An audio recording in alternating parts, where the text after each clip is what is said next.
Merhaba arkadaşlar, Hard Reset Info kanalına tekrar hoş geldiniz.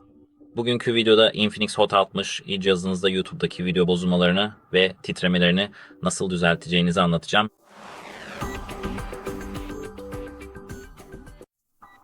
Öncelikle ayarlara gidin. Burada şimdi ekran ve parlaklık bölümüne gidin ve dokunun. Yani önce aşağı kaydırın ve ekran yenileme hızına dokunun. Burada eğer otomatik geçiş olarak ayarlıysa hemen standart veya yüksek seçeneğine geçin.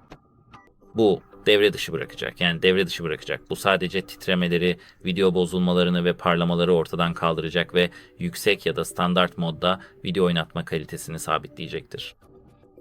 Bunun dışında cihazınızı yeniden başlatabilir, YouTube'u yeniden yükleyebilir ya da sadece kaliteyi düşürebilirsiniz. Hepsi bu kadar. Umarım yardımcı olmuştur. Hoşça kalın.